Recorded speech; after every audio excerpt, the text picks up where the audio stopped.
Muy buenas noches, bienvenido a un nuevo programa de debate de este día, lunes 3 de febrero. Hoy vamos a hablar sobre el tema de la semana y que el fin de semana tuvo, digamos, un reventón especial porque la Fiscalía presentó acusación contra otros implicados. Acuérdense que inicialmente se hablaba solamente de Norman Quijano, después Ernesto Mason, el alcalde de San Salvador, y ahora este sábado la Fiscalía presentó ante el Juzgado Segundo de Paz de San Salvador las acusaciones de fraude electoral y asociaciones ilícitas en contra de Ernesto Mason, Paolo Luers, Salvador Ruano, que falleció, Aristides Valencia, Benito Lara, Raúl Mijango y Wilson Alvarado. Son 7 los acusados, más el expresidente de la Asamblea Legislativa, a quien se le está siguiendo antes, aunque el mismo caso, las mismas acusaciones, ante juicio en la Asamblea Legislativa. Tengo hoy día 2 invitados de mucha trayectoria y reconocidos como tal. Una de ellas que me extrañó hoy día, digamos, porque me sorprendió cuando me di cuenta que se había presentado como parte defensora de uno de los imputados. Presento inmediatamente, está con nosotros Berta María de León. Buenas noches, bienvenida. Buenas noches. Hoy día te presentaste como abogada defensora de Paolo Luers. Sí, en la tarde me puse parte. Bueno, también nos acompaña Francisco Beltrán Galindo. Un gran gusto, Nacho. El ministro de Seguridad. Varias veces, varias cosas. Varias cosas. Un placer tenerte por acá. Gran gusto. El caso que vamos a hablar hoy día es exactamente esta acusación de la Fiscalía contra estos 8 imputados. Bueno, uno está fallecido. Y vamos a hablar también, digamos, el contexto de todo esto y qué significa todo esto legalmente. Vamos a saludar, por supuesto, a quien hace posible este primer segmento de debate, la Central de Seguros y Fianzas. Durante 30 años hemos consolidado nuestro liderazgo en fianzas. Somos expertos en seguro de personas, seguro de daños, fianza segura. Nuestro servicio es de calidad, ágil y oportuno. Alcancemos juntos nuestras metas, porque los salvadoreños no nos dejamos vencer. 3 décadas de desarrollo. La Central de Seguros y Fianzas. Por 30 años, su centro de confianza. Bueno, voy a partir con Berta María porque tú te presentaste hoy día ante el Juzgado Segundo de Paz de San Salvador y la pregunta es, el requerimiento, la acusación, ¿la pudiste ver? ¿Pudiste cerciorarte?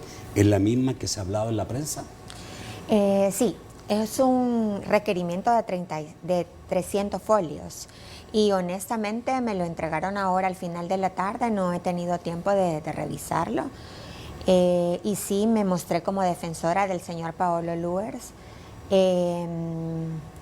Pues la primera impresión es, están procesados por agrupaciones ilícitas, que está previsto en el 345 del Código Penal, y el delito del fraude electoral, del 295, ¿verdad? Eso es en general lo que se le está atribuyendo al grupo, porque son varias personas las que están procesadas. Ok, en lo que tú tienes conocimiento, ¿cómo ves la acusación?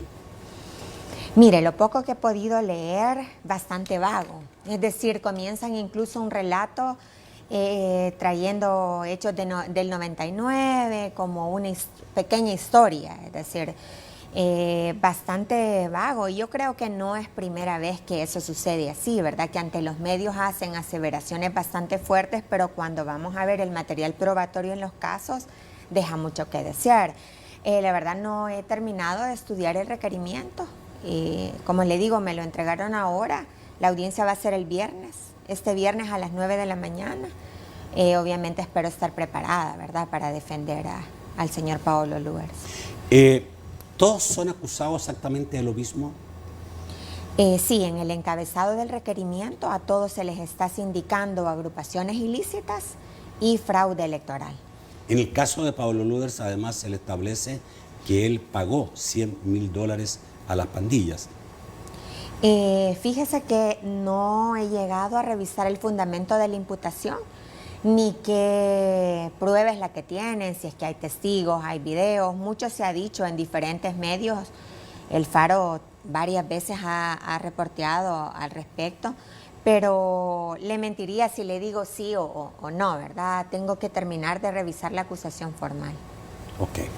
El caso tuyo, que no estás, digamos, siendo parte de ninguno, no eres abogado de nadie. No, pero he estado muy cerca de Norman en todo esto. Ya. Acordate que yo fui parte del equipo que trabajó en la formulación de su plan de gobierno cuando era candidato. Y de hecho dirigía todo el área de la formulación del plan de seguridad pública. Entonces digamos que muchas de las cosas que se han hablado en algunos de los videos para mí no me son desconocidas porque estaban escritas ya en el plan de gobierno que había preparado Norman. ¿Tú sí conociste lo que presentó la Fiscalía a la Asamblea Legislativa para solicitar el antejuicio de Norman Quijano? Sí. Sí, es un requerimiento como de 115 páginas, con anexos como de 400. Realmente, con sinceridad, esto, o sea, amor no quita conocimiento. El tema es que hay cosas extrañas en este caso. Una de ellas es que, por ejemplo, se habla de agrupaciones ilícitas. Las agrupaciones ilícitas, el Código Penal las tiene contempladas para referirse a estructuras delincuenciales. Es decir, son estructuras que tienen una cúpula, una línea de mando, un destino específico, ilícito por supuesto, tienen asignación de funciones entre sus miembros y de alguna manera tienen una cierta permanencia en el tiempo. Sin embargo, la construcción de la figura es bien frágil en el caso de lo que pude leer de Norma, porque por ejemplo a él le acusan de ser coautor, pero nadie sabe quién es el otro coautor o cuáles son los otros coautores, cuál es la estructura a la que se está refiriendo la Fiscalía, sino que hablan de dos reuniones separadas, una de Neto Mason, una de él, en dos ambientes totalmente diferentes, en fechas totalmente diferentes, y de allí derivar que hay una estructura es bastante complejo y muy superficial. Pero por el otro lado hay el tema del delito electoral. El delito electoral ellos han usado... Perdón, antes de terminar con eso, agrupación ilícita, tú dices, no pudiera ser porque él no era parte de una estructura delictiva. No. Yo te puedo decir lo que ha aprobado la Fiscalía. Sí. Si era o no era, ya será cuestión de la prueba que pueda aportar. Lo que te estoy diciendo es que en la prueba que ha aportado no hay elementos para concluir que existía una estructura de esa naturaleza y que en consecuencia hubo lo que la Fiscalía le llama el concierto previo, donde se supone que hay una especie de sesión de junta directiva donde deciden vamos a hacer estos delitos, tú haces esto, tú haces lo otro, yo hago lo otro, tú recoges el dinero, tú me alimentas así. Esa estructura la Fiscalía no la prueba ni de cerca. No sé si ya en el requerimiento donde están los demás lo puede hacer. Pero hay otro tema interesante y es que en el juicio de los 7 o los 8 le meten el mismo juzgado y los acusa a todos de ser miembros de estructuras ilícitas, de dos estructuras que si es que existen, es imposible que se compatibilicen. Hay una que es del FMLN que hace la primera fase en la primera vuelta, se supone que se confirma para que quitarle los DUIs a las personas, etcétera, etcétera. Y en la segunda vuelta, la de Arena, para ver si logran reposicionarse frente a esas comunidades con los pandilleros. O sea, son dos hechos totalmente diferentes, uno más claramente tendiente a ser un fraude electoral, el otro no tanto, pero bueno, el punto es que los mete en un solo juicio. ¿Te imaginas la contaminación de pruebas que va a pasar ahí? Porque son dos cosas que no, son dos estructuras que tienen que ser evaluadas individualmente, son dos delitos o 4 delitos que tienen que ser evaluados individualmente y lo que creo que lo está haciendo así solo porque hay un único testigo que los refiere a todos, pero no me parece que eso sea base para que el tribunal pueda conocer dos delitos totalmente diferentes en tiempo, en motivo, en razón, en personas y en relaciones. Bueno, en ese caso, digamos, en el caso de que son hechos diferentes porque tengo entendido que de acuerdo a lo que ha trascendido a la prensa, los exministros Arístides Valencia, Benito Lara y el que sirvió de enlace, Wilson Alvarado, ellos están acusados de comprar votos, o sea, es lo mismo, el fraude electoral. Votos para establecer un fraude electoral. En el caso, y no sé si es diferente, creo que me lo digan, en el caso, digamos, de la gente que actuó por el lado de Arena, como el candidato a la presidencia en ese momento, Norman Quijano, como Ernesto Mason, que era uno de los directivos de su campaña, y como Paolo Lugers, ellos estaban pagando supuestamente a la pandilla para que no bloqueara el partido Arena. Uh-huh. ¿Es diferente? ¿Es muy diferente una cosa de la otra? Sí. Lo que hizo el FMLN y lo que hizo Arena. Al menos en lo que supuestamente se puede, sí lo hizo, en lo que se puede leer de la relación fáctica planteada por la Fiscalía, sí. Y como bien lo indicaba el doctor, son dos momentos diferentes y son dos supuestos pactos distintos, ¿verdad? Pero al final la vinculación la establecen a partir del criteriado. Y también habrá que ver si no es solo el testimonio de una persona criteriada, que entiendo yo que ya les ha servido como en 3 casos, es decir, ya es la credibilidad bastante comprometida a mi ver. Si tienen otra prueba, si hay videos, si hay otros testigos, si hay audios, ¿verdad? Que a partir de los cuales se pueda colegir que efectivamente se trataba de una agrupación, pero yo difícilmente lo veo así, pues, pero por lo que he visto, pero igual hay que profundizar, hay que ver los elementos de prueba que ofrece la Fiscalía y para dar como más... Aquí Nacho, hay otro tema. La Fiscalía ya no es la acusadora del pasado, al menos en la ley. La Fiscalía está obligada a velar por el derecho, por la legalidad. Y dentro de sus obligaciones está de presentar la prueba de cargo, pero la prueba de descargo. Es interesante que en el caso de Norman, porque es el que mejor conozco, los otros no los conozco bien, hasta que yo no pueda leer también no lo voy a saber.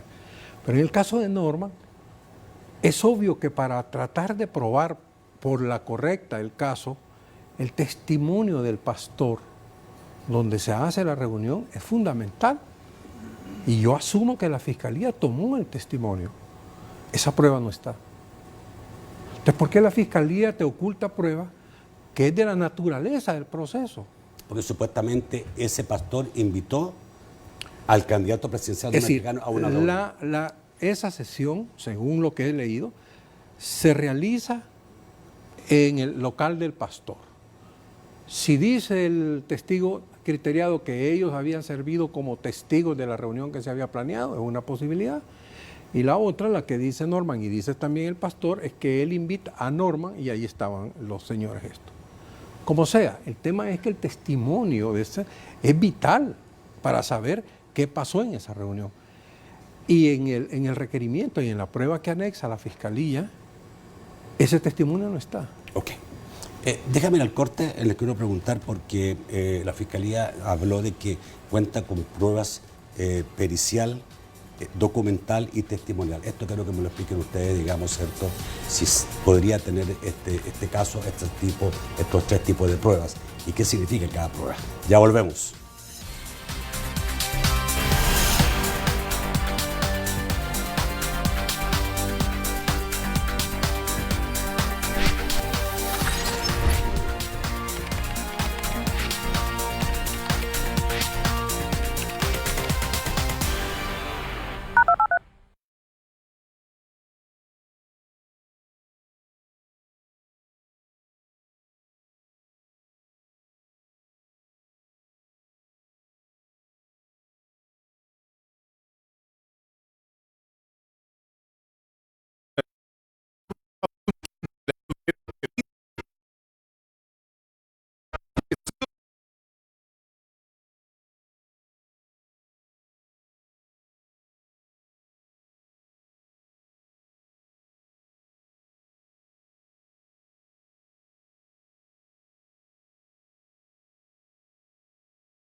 El segundo segmento de debate, gracias a Cosavi Ahorro y Crédito, que te lleva a la final de la Copa América 2020 que se disputará en Barranquilla, Colombia.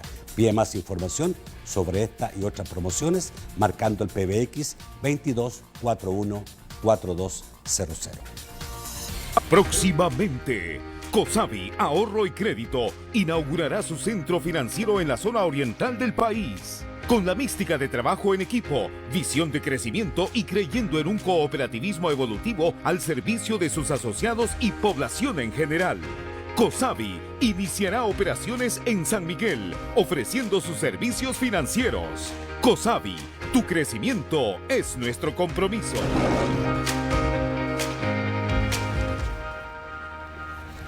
Bueno, a ver, voy a volver a lo mismo. La Fiscalía asegura que cuenta con prueba documental, pericial y testimonial. Para nosotros la testimonial sería esta afirmación hecha por el testigo criteriado, con seudónimo Noé. La documental y pericial, ¿a qué se podría estar refiriendo? Mire, eso no necesariamente implica que efectivamente en el proceso haya todo ese tipo de prueba. Es decir, ya es un estribillo que, si usted se fija, siempre los fiscales que presentan un caso dicen: contamos con abundante prueba pericial, documental y testimonial. Es decir, es un dicho. Como bien lo dice, la testimonial es un órgano de prueba, es un testigo, una persona que va a decir: sí, yo estuve presente, sí, yo escuché, yo vi que dieron el dinero, etcétera. Noé. Puede ser Noé o pueden ser policías, es decir, otras personas, por ejemplo, el pastor que entrevistaron y que debería haber sido ofrecido como prueba, ¿verdad? La pericial siempre se trata de pericias que han realizado expertos en una materia específica. Podría ser, por ejemplo, analistas que hayan analizado bitácoras de teléfono, ¿verdad? O en el centro material que pudieron haber recopilado en el centro de escuchas. Bueno, las autopsias, los peritajes psicológicos, psiquiátricos, eso también constituye prueba pericial. Y la prueba documental, que son diferentes tipos de documentos, ¿verdad?, que se pueden ofrecer. No sé, actas, no sé, en este caso específico no veo qué tipo de prueba documental sea, y no, como le digo, no he llegado a revisar el fundamento de la imputación. Sin embargo, lo que he revisado hasta aquí es básicamente sentado en el testimonio de Noé, ¿verdad?, de esta persona que pertenece a pandillas y que es la que está señalando a todas las personas. ¿Cuál es la credibilidad de un testigo en este caso que, como usted dice, ha servido para 4 juicios? Mire, yo creo que, y hay suficiente jurisprudencia que dice, el testimonio de un criteriado per se es interesado. Es decir, él está declarando porque se le ha dado un beneficio penal. En el caso de El Salvador se le da una absolución total. No es como en Estados Unidos, que se llega a un arreglo, usted da la información, pero cumple cierto nivel de la condena. Aquí no, aquí la persona le dice: mire, y hasta por número, ¿verdad? Yo le voy a poner 30 personas y el beneficio es total. Cuando el juicio para las personas que denuncia termina, él se va. Ahora, ¿nos puede recordar? Noé estuvo preso, fue liberado el 2014, tengo entendido. Entiendo que ha estado detenido bastantes veces. Ya, pero el 2014 fue liberado, producto de la tregua. O por esos días salió, y después fue recapturado el 2016. Sí, por eso se espera. Y yo creo que cuando fue recapturado estaba Benito Lara como ministro de Seguridad, tengo la impresión.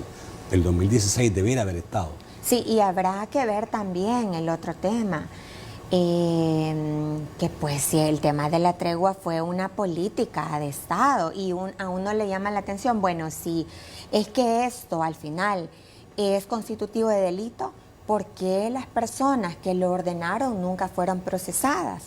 Porque se supone que fue una política de Estado. ¿No se recuerdan ustedes que hablaron un montón del proceso de pacificación? Sí. Los municipios santuario, donde ONGs y diferentes instituciones gubernamentales se reunían abiertamente con grupos de pandillas. Pues Entonces habrá que ver, como le digo, profundizar.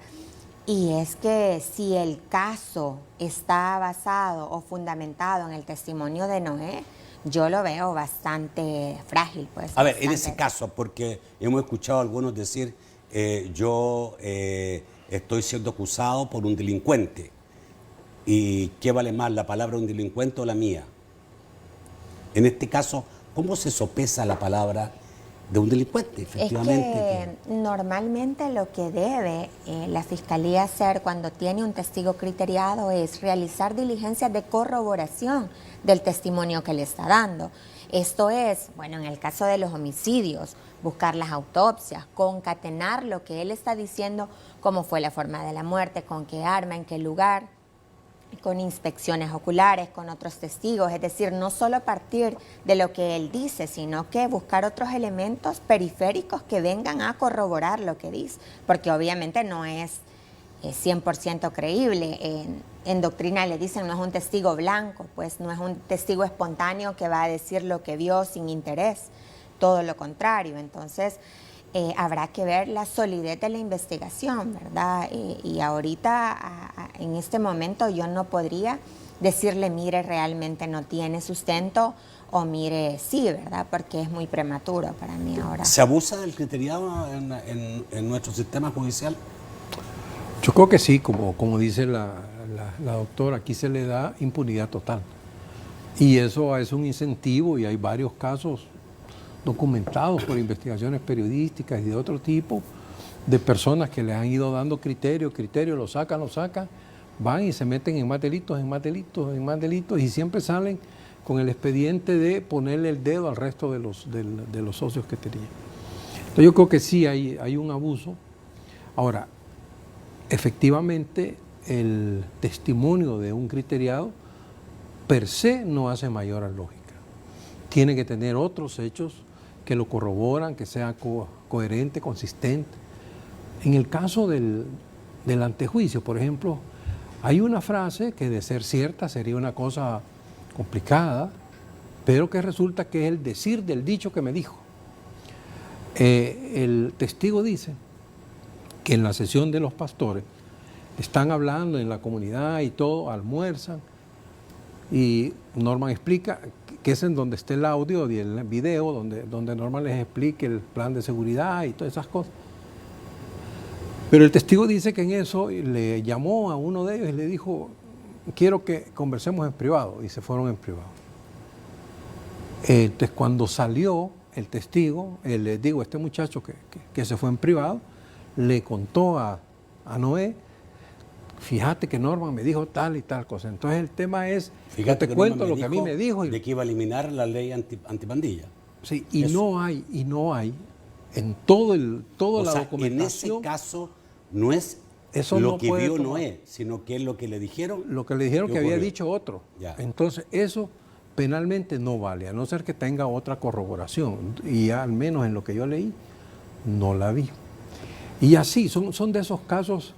Yo recuerdo que tenía mi tío mayor, que era maravilloso, porque yo le preguntaba, fíjese tío, que cuando Martínez pasó, es que yo estuve en la sesión en lo que se tomó la discusión e hicieron tal cosa. Allá a los 6 meses le preguntaba, fíjese que leí que había habido un levantamiento, si es que yo estuve cuando lo estuvimos planeando. Él estaba en todo. Entonces, Noé pareciera que es así, porque acusa a 400 pandilleros y los recuerda a todos por su nombre, debe ser un dotado de memoria. Se acuerda de todo lo que pasó en la negociación con el FMLN en un detalle extraordinario. Se acuerda de todo lo que pasó con Arena en un detalle extraordinario. Entonces uno dice, hombre, este está como mi tío, siempre estaba allí, ¿verdad? Y a él le hablaban siempre lo llamaban y siempre lo ponían. A saber, quizás era muy importante, ¿verdad? Pero suena como un demasiado telenovelesco, diría yo. Pero bueno, habría que ver qué más pruebas hay. ¿Cómo ves tú, digamos, que a todos se le haya dado una fianza de $100,000? No se le ha dado. Se le ha pedido una fianza de $100,000. ¿Te parece, digamos, que es una sola medición para todos por igual, cuando pueden haber diferencias? Y por otro lado, la cantidad? Mire, ya hay criterios de la Sala de lo Constitucional en materia de habeas corpus sobre las cauciones económicas y debe ser proporcional a la capacidad económica de la persona imputada. Por tanto, pedir el mismo monto para todos, yo creo que per se no. ¿Y sobre la base de qué, verdad? Entonces, obviamente la condición económica, por ejemplo, del señor Benito Lara no es la misma del señor Paolo Luers y así, ¿verdad? Podemos hacer las comparaciones. Al final, independientemente de lo que la Fiscalía pida, es el juez el que va a decidir y va a ponderar sobre la base de la capacidad económica que tenga, ¿verdad? Incluso puede decidir no imponer una caución, es decir, no es obligatorio que dé lo que está pidiendo la Fiscalía. ¿Es correcto que la Fiscalía haya pedido que el juicio se desarrollara en libertad como una medida sustitutiva? Sí, digamos, estableciendo esta fianza de $100.000, impidiendo salir del país y no acercarse a grupos grupos pandilleros. Yo creo que en un país civilizado, donde el derecho penal funciona solo como última ratio, eso debería de ser el proceder, ¿verdad? Porque aquí van a detener con orden de detención administrativa por estafa de un cheque, que lo que quieren cobrar es una deuda, pues, es decir, hay un abuso de la detención administrativa. A mí me parece que sí, es lo más decente, pues, citarlos y que tengan la oportunidad de comparecer de manera voluntaria, y si no lo hacen, pues, entonces sí se habilita el irlos a traer con la policía, es decir, el ejercicio más violento del Estado, pues. Entonces yo sí creo que en este caso el fiscal actuó bien, pues, en ese sentido, ¿verdad? Ahora habrá que ver si efectivamente el día viernes que se señala la audiencia llegan los imputados de manera voluntaria. Que los imputados hayan llegado, por lo menos que Ernesto Mason ha mandado a sus abogados y hoy día mandó una carta al juez pidiendo ser intimado, que Benito Lara haya llegado al juzgado personalmente el día de hoy. ¿Eso ayuda? Sí, porque está revelando el ánimo o la voluntad de la persona de someterse. ¿Eso pesa en el juez? Sí, totalmente. Porque es uno de los requisitos para valorar si se ordena la detención provisional o no. Es decir, si la persona demuestra que de manera voluntaria se somete a la acción de la justicia o a la acción judicial, no hay necesidad de vincularlo. Aún en delitos más graves, hay gente que sale con medidas sustitutivas a la detención, ¿verdad? Que esa es una de las derivaciones de la presunción de inocencia. Esto no sé si cuál de los dos me puede decir. ¿Qué cantidad de pena tendría en el caso de ser condenados?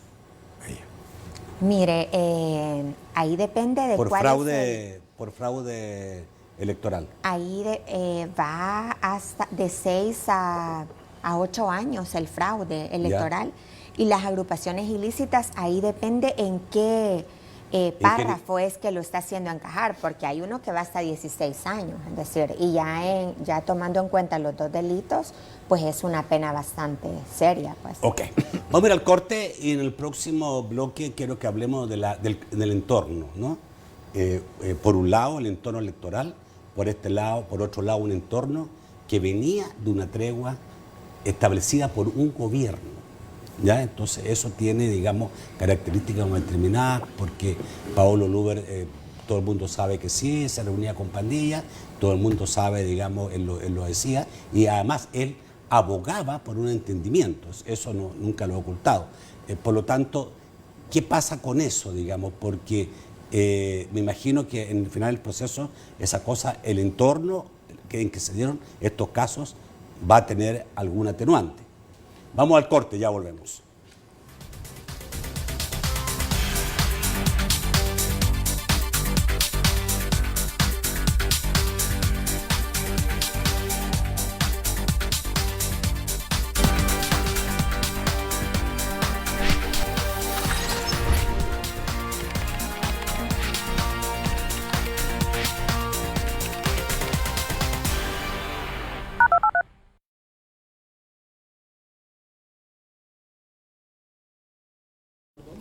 Claro.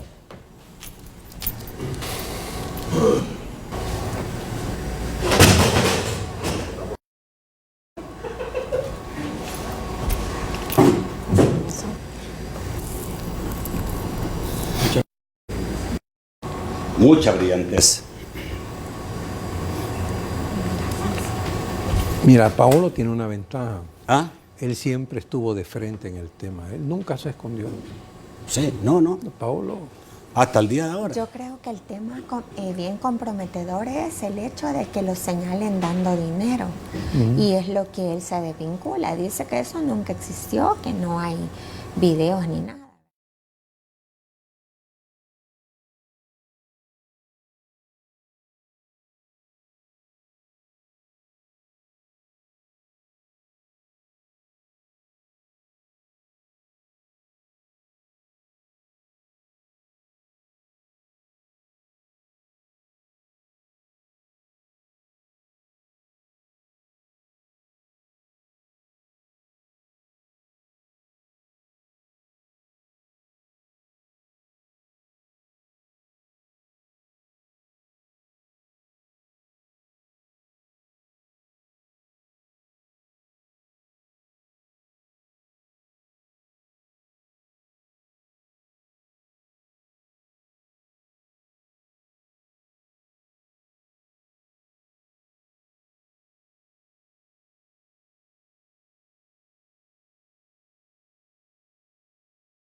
El tercer segmento de debate, gracias a Sistema Fedecrédito. Gánate una remesa extra al instante de 50.000, de 50 por un año al retirar tus remesas familiares en el Sistema Fedecrédito. ¿Hasta dónde quieren que las lleve? ¡Hasta en primera fila! Con las tarjetas de débito y crédito del Sistema Fedecrédito, obtienes un 15% de descuento para que puedas llegar hasta donde quieras y disfrutar a tus artistas favoritos. ¡Pásate ya! Sistema Fedecrédito. Queremos darte una mano. Para que no haya dudas, es gánate una remesa extra al instante de 50 dólares por un año al retirar tus remesas familiares en el Sistema Fedecrédito.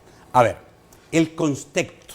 Por un lado, hubo un proceso de tregua avalado por un gobierno, sin duda, y por otro lado había un proceso electoral donde en el caso de Arena ya había tenido denuncias específicas en contra del FMLN, a quien acusaba de haber comprado voluntades en las pandillas y de incluso que las pandillas, para beneficiar al FMLN, habían quitado DUIs a algunas personas.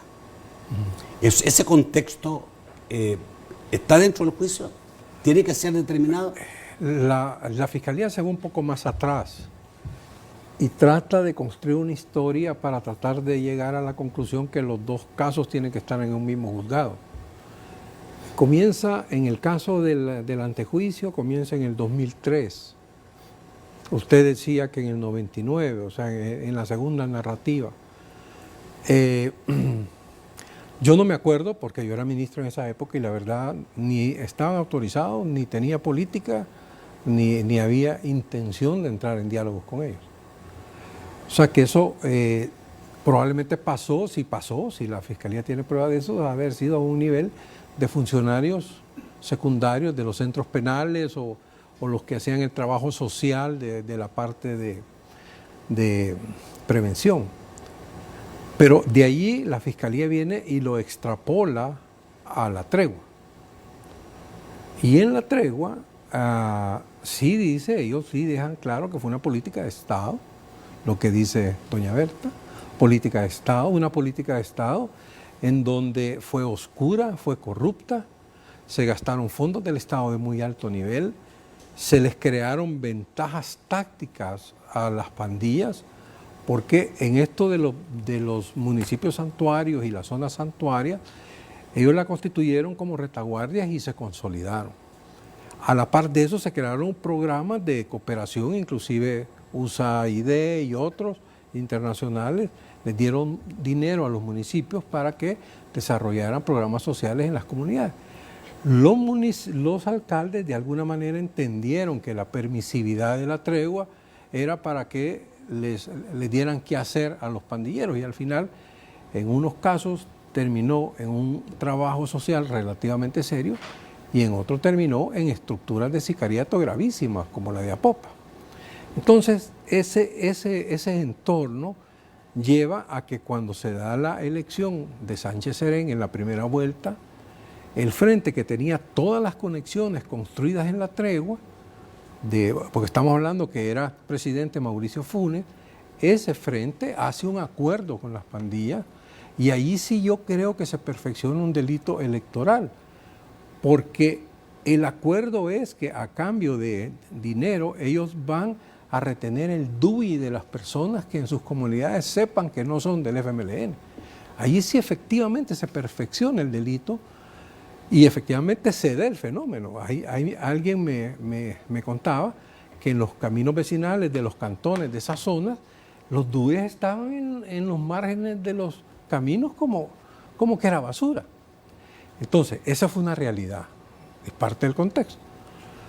Arena pierde con 10 puntos de la primera vuelta en diferencia, 2014. en primera vuelta. Entonces viene un replanteo, y el replanteo fue por qué Norman dejó sin explicar el plan de gobierno que tenía, porque resultó que un asesor, y eso se menciona también ahí, un asesor le había dicho a Norman que no se metiera con el plan, sino que se dejara ir como un discurso de mano dura, y salió con aquellos famosos spots duros y todo eso. Entonces entiendo yo eso, que hay un giro en el equipo de campaña. Entonces dice, hay que rescatar el plan de gobierno y hay que ir a explicar el plan de gobierno. Entonces empieza un fenómeno en ese mes que deriva. Entonces entendería que las pláticas que hubieron fue para tratar de desarticular la operación que ya estaba creada por el FMLN. Es decir, para lograr que la gente votara libremente. ¿Podía hacerse eso? Para mí me parece lo más lógico. O sea, si tú estás ¿No en se una pudo campaña, hacer a través del Tribunal Supremo Electoral? yo creo que tendría que recordarte un par de cosas del Tribunal Supremo Electoral. En esa campaña, el Frente hizo campaña aún el día de las elecciones de primera vuelta. Y andaba un helicóptero de Alba Petróleos seguro, en anuncios el sábado, en todo el veto. ¿El presidente era...? Funes. No, ¿y el presidente del tribunal? Eugenio Chicas. Eugenio Chicas. Entonces, ¿Y el segundo era Walter Arau? Sí. Entonces resulta de que ante eso, ¿qué ibas a hacer? Le ibas a pedir al Tribunal Supremo, vaya a decirle a los niños pandilleros que dejen de estar molestando a las personas ahí en Soyapango. Entonces, yo Aunque creo hubo que... denuncia en los medios bastante, me recuerdo. Claro, pero nada pasó. Ok. En el caso de Paolo, que nunca ha ocultado, digamos, su pensamiento de que debe haber algún tipo de acuerdo con las pandillas. Paolo apoyó la tregua del gobierno de Funes con las pandillas y ha creído siempre, incluso creo que tuvo como parte una fundación que básicamente buscaba un acuerdo para terminar, digamos, con lo que él llamaba los asesinatos. ¿Eso pone un contexto o en esto el contexto no va a existir? No, es que es ineludible hablar del contexto, y por eso es importante también lo que estaba mencionando él, cuando el control en el territorio, ¿quién lo tiene? Porque él dice, ¿y cómo íbamos a ir al Tribunal Supremo Electoral a decirles, miren, están impidiendo que voten? Sí, en la comunidad mandan, le quitan el DUI a quien quieren, y eso sí, eso sigue pasando y va a seguir pasando. Incluso las organizaciones no gubernamentales que traen proyectos de prevención de violencia o de educación en derechos humanos para entrar a las comunidades siguen teniendo que pedir permiso hoy en día. Pues el tema del plan control territorial y su éxito rotundo en las comunidades no es tan así de categórico, pues. Y yo creo que esto revela, digamos, esa doble moral y esa hipocresía que por un lado lo presentan como mano dura y como los vamos a erradicar y a eliminar, y por debajo de la mesa siempre se sientan y negocian, porque es más complejo de lo que parece. Entonces, sí, el señor Paolo Lugers, yo lo vi en diferentes espacios pronunciarse a favor del diálogo. Y de hecho él dice, sí, yo me reuní. No sé si ustedes se recuerdan en el juicio que hubo de la operación Cuscatlán, él estuvo ahí también cuando estuvieron procesando a Mijango, ¿verdad? Estuvo apoyándolo, estuvo dando cartas de apoyo, etcétera. Es decir, es una posición que nunca ha estado oculta, ¿verdad? Y que obviamente como parte de la estrategia de defensa, pues tenemos que hablar de eso, su trabajo en la Fundación Humanitaria y ese acercamiento que siempre tuvo, ¿verdad? Entonces, habrá que ver, igual hay que hacer la lectura del contexto. En este caso, en términos legales, ¿es legal y aceptable que un ciudadano pueda tener una posición diferente en relación a un hecho que ocurre en el país, como el caso de las pandillas? Es que se supone que es una democracia y uno podría estar en capacidad de decir lo que uno piensa sin que venga una horda de gente o sufra violencia digital. Porque, por ejemplo, acá, solo por defender a X o Y persona, híjole, casi que piden la cabeza del abogado y en vez de la del cliente, ¿verdad? O sea, es bien complicado. Y es siempre ese juicio paralelo, porque digo, yo tengo ya varios casos controversiales que he defendido, desde el ex sacerdote Toño Rodríguez, por ejemplo, Marcos Rodríguez, y otra gente que ha implicado ese desgaste frontal de que por qué lo defiende, ¿verdad? Entonces, es un tema complicado y es un juicio paralelo que siempre lleva a la fiscalía. Es decir, el juicio jurídico casi siempre es frágil y pobre, pero el juicio mediático y la presión social sobre los jueces es fuerte y al final a veces logran la condena de personas a puro juicio paralelo, ¿verdad? Entonces hay que ver en este caso cómo se da ahí la calidad de la acusación. ¿Cuánto puede durar este juicio? O sea, porque lo voy a poner en contexto, hay elecciones en el 2021 y obviamente que en este caso Arena y FMLN están en un gran problema.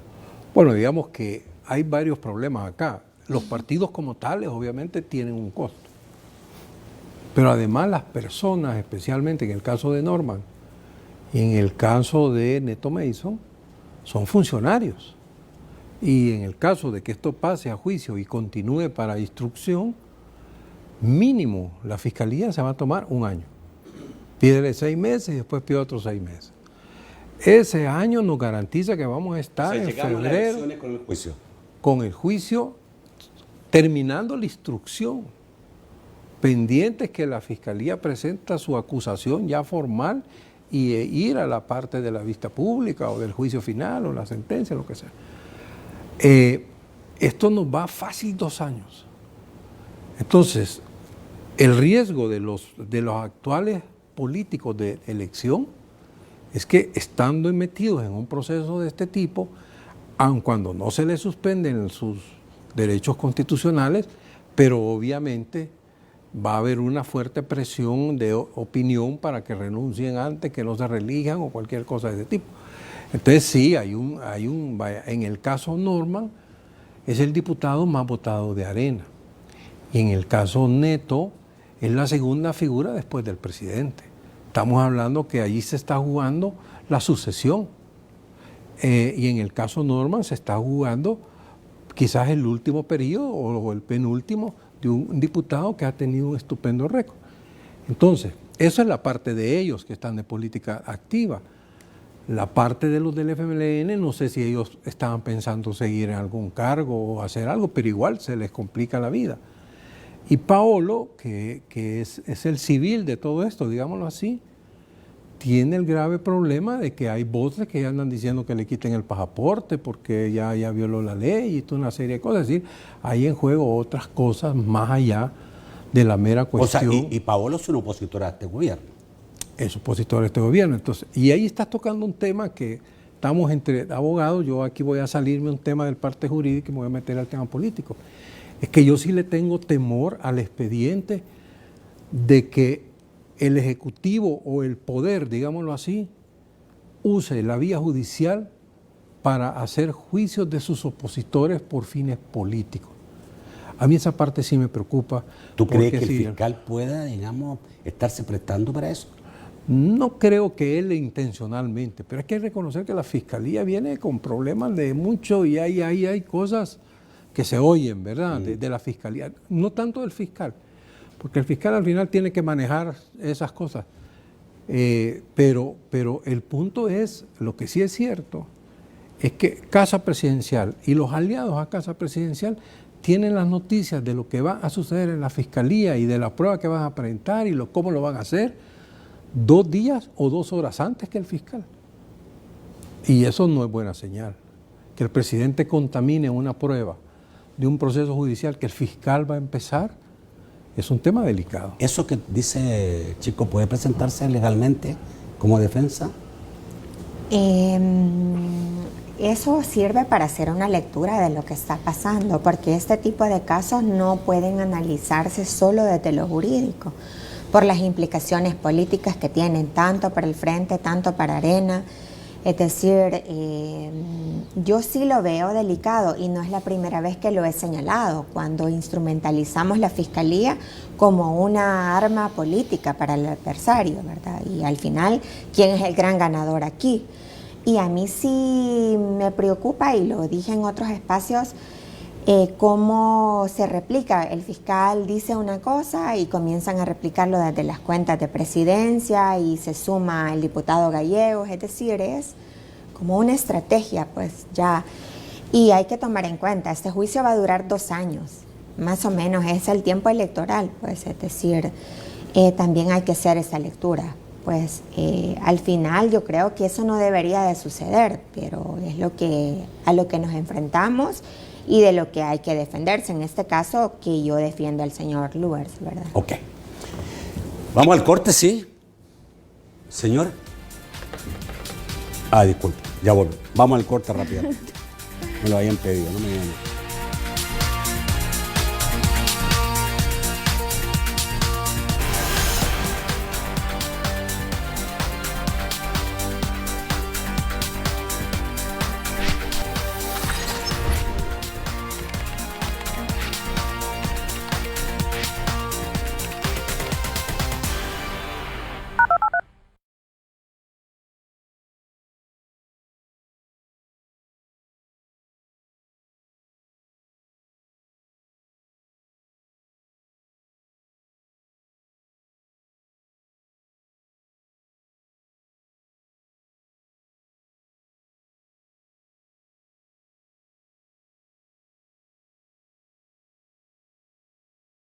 Cuatro, 3, 2, 1.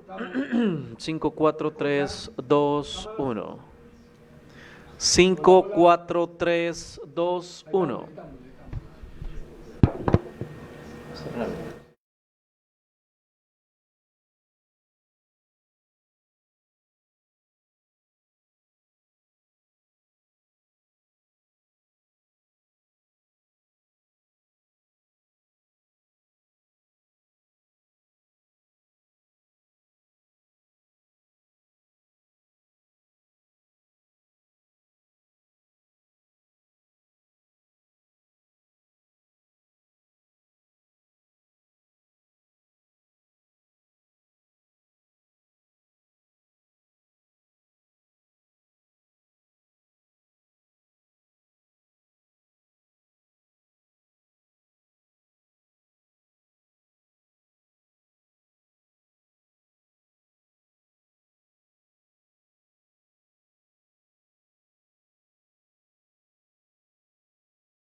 Muy buenas noches, Francisco Bonilla. Un placer saludarles. Muy buenas noches. Mucha interacción a través de las redes sociales. Dice Antonio Cuellar, ¿será que se elige a un delincuente como testigo criteriado en contra de altos funcionarios para que el caso carezca de solidez y credibilidad para absolver a los funcionarios? ¿Qué pasará cuando declare el señor Ernesto Mason? ¿Cambiará la credibilidad entre ellos? Pregunta Antonio Cuellar. Edgardo dice, ¿existe la posibilidad de que los cargos lleven a la cancelación de los partidos políticos involucrados? Pregunta Edgardo. Dice Pedro Aguilar, siento que estos casos se vuelven complicados a partir de la influencia de las redes sociales sobre ellos. Si las redes dicen es culpable, difícilmente un juez dirá lo contrario. ¿Alguna opinión? Les pregunta. Emilio Monterrey dice, sin duda sus invitados ven los casos desde la óptica legal, pero ¿qué opinión tienen sus invitados del aspecto ético? Fue un hecho público y muy conocido ese esfuerzo inmoral de algunos políticos de negociar con pandilleros, ya sea en treguas, elecciones u otros, dice Emilio Monterrey. Ángelo dice, las pruebas existen y son de conocimiento público, pero ¿quién no garantiza que la Fiscalía hará un planteamiento del caso de manera profesional y transparente? Aníbal Osorio dice, al final del día, el proceso penal representa el conflicto entre uno o dos testigos, no criteriados, más bien coimputados, con un mensaje manipulado, interesado y poco creíble contra la legitimidad de una elección, afirma Aníbal Osorio. Y dice Eduardo, pregúntele a la abogada si esto es cierto, que anda en redes, digo, después de años cambiaron algunas cosas, y es una conversación que hay entre el periodista Roberto Valencia, el señor Paolo Lurs y la abogada Berta de León, que por cierto dice, ¿y quién quita, don Paolo, que uno de estos días usted necesite mis servicios de defensoría personal? Vamos al estudio para las respuestas. A ver, rápidamente evacuemos la última. ¿Fue premonición? No, la verdad es que yo tuve algunos encontronazos en Twitter con don Paolo, y eso es, y van a sacar un montón de tweets y memes y lo que quieran, y yo sí le tuiteé eso. Y él me dijo que no me iba a contratar, ¿verdad? Pero Hoy la buscó. Hoy me buscó y yo de verdad... ¿No lo dudó usted? No, fíjese que me pidió la reunión y la verdad a mí me pareció muy genuino. Me dijo, yo sé que hemos tenido desacuerdos, que pensamos diferente en muchos temas, pero he consultado con varios abogados y te recomiendan y hablan muy bien de vos y yo quisiera saber si tú me defendes. Entonces a mí me parece muy valioso como profesional que a pesar de las diferencias él confíe, ¿verdad? Eso de primera, nos sentamos, platicamos y llegamos a un acuerdo. Y por supuesto que lo voy a defender de la manera más diligente y profesional que puedo, ¿verdad? Y leal. ¿Pero usted lo criticaba por su relación con las pandillas? No, lo criticaba por su inclinación política, es decir, su ideología. Vaya, y nunca, de hecho yo siempre hablé del diálogo con pandilla como algo bueno, algo que debió y debe hacerse de manera transparente, ¿verdad? Ok. A ver. ¿Puede llegarse a la cancelación de los partidos políticos con este caso? Yo creo que el tema, no solo por este caso, es que se les va a empezar a sumar una serie de cosas. Y si empiezan a pasar las cosas como yo las imagino, pueden llegar a ese punto, a concluir que donde está la organización, donde se genera la ilegalidad, son las estructuras de estos partidos políticos, no solo de los dos grandes, también los pequeños.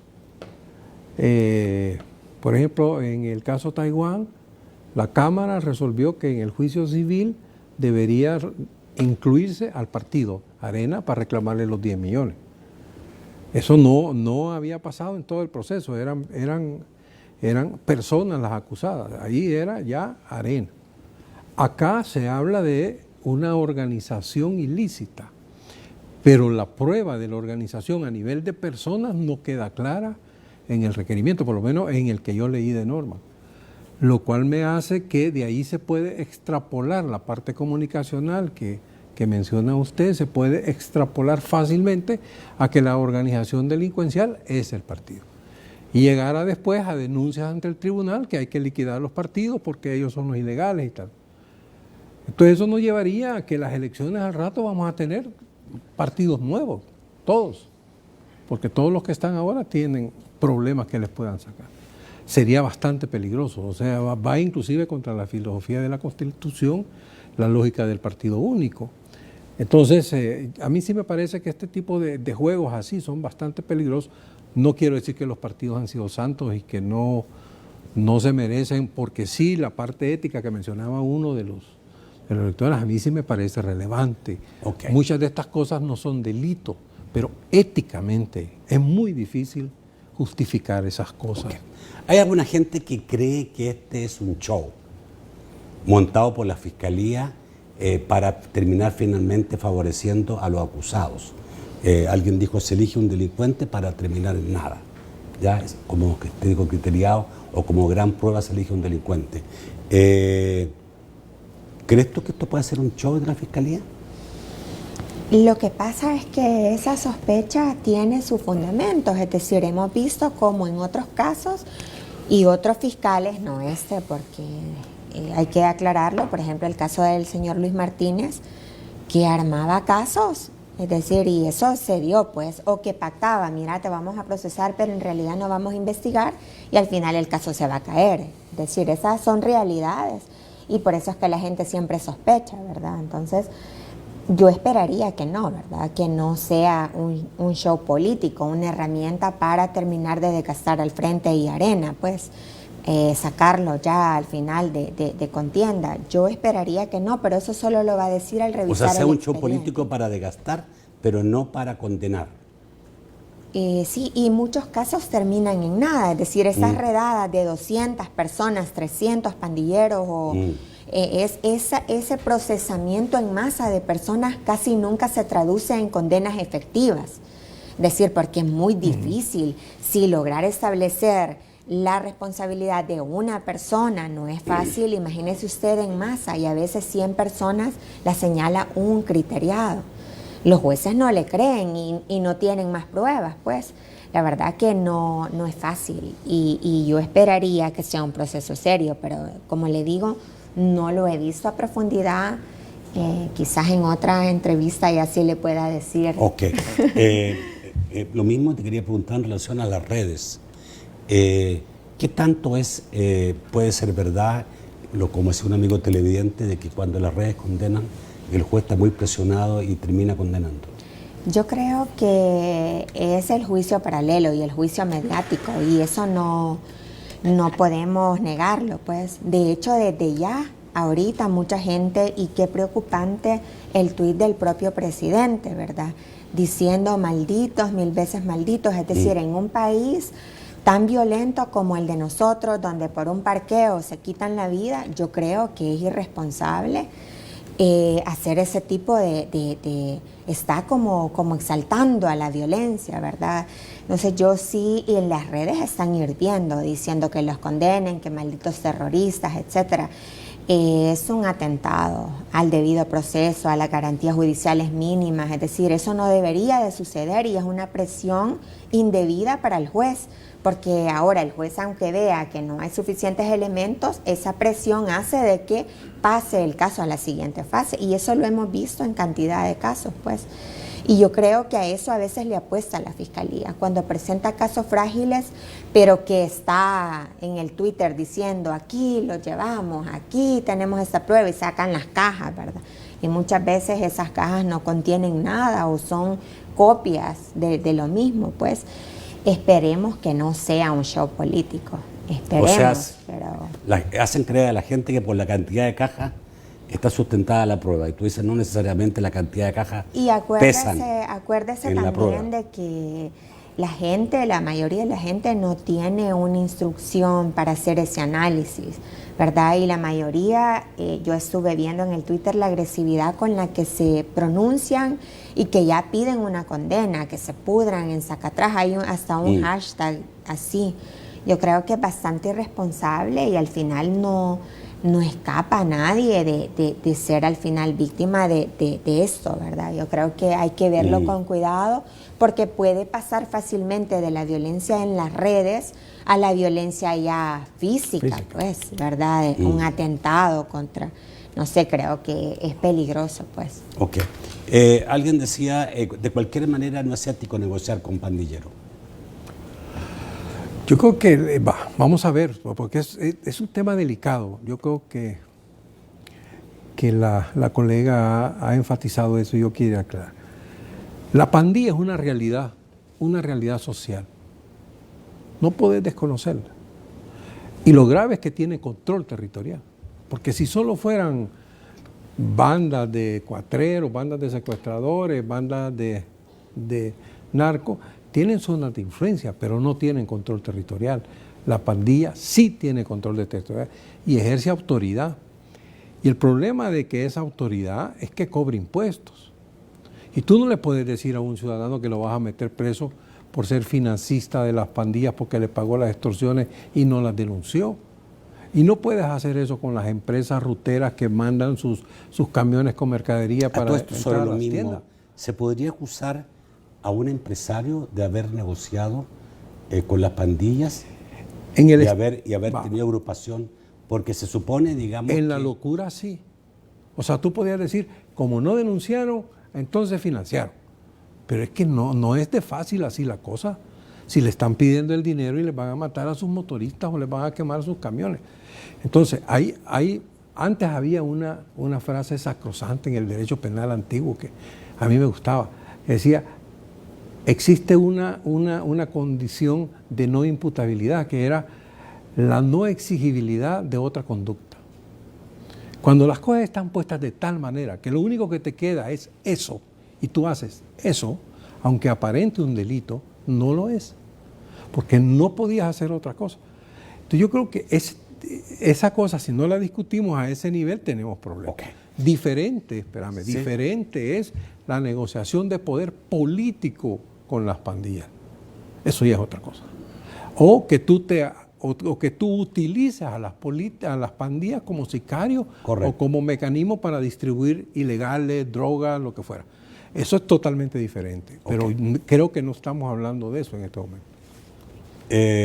Tengo un WhatsApp de Carlos Araujo que dice no se pueden cancelar los partidos. Son delitos ordinarios, no de actos terroristas. Berta María, muchísimas gracias por estar esta noche. Gracias a usted. No te tenía hace mucho tiempo. Sí, ya bastante. Pero ahora gracias. trataremos de tenerte más seguido. Gracias. Muchísimas gracias, doctor. Nacho, es muy un amable. gusto y todo un placer estar. Un gusto tenerte. Amigos televidentes, yo los espero mañana a las 8 de la noche en un nuevo programa de debate. Pasen muy buenas noches.